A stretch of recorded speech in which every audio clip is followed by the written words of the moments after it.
আমি সশ্রদ্ধ চিত্তে শপথ গ্রহণ করিতেছি যে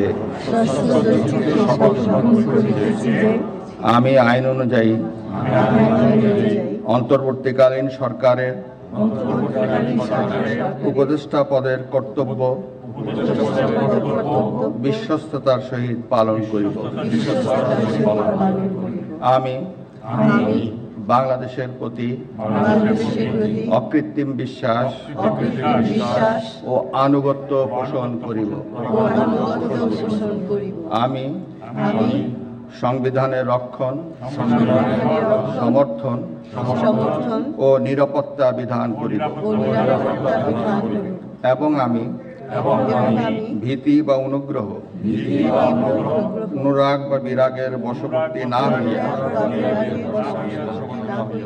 সকলের প্রতি আইন অনুযায়ী যথাবিহিত আচরণ করিব। এবার মাননীয় উপদেষ্টাগণকে গোপনতার শপথ পাঠ করার জন্য মাননীয় রাষ্ট্রপতিকে বিনীত অনুরোধ জানাচ্ছি। আমি সশ্রদ্ধ চিত্তে শপথ করিতেছি যে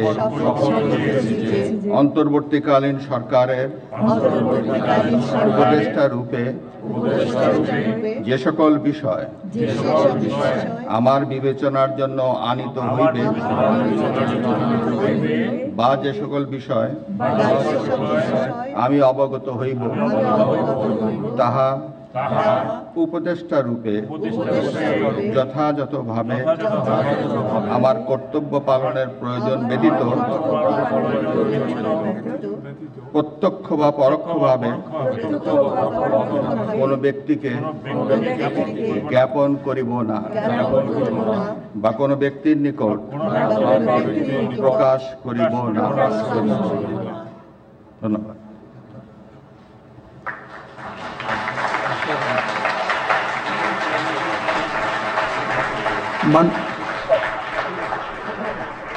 মাননীয় উপদেষ্টাগণকে উপদেষ্টা পদের শপথ ও গোপনতার শপথ স্বাক্ষর করার জন্য এবং স্বাক্ষর শেষে নির্ধারিত আসন গ্রহণ করার জন্য বিনীত অনুরোধ জানাচ্ছি।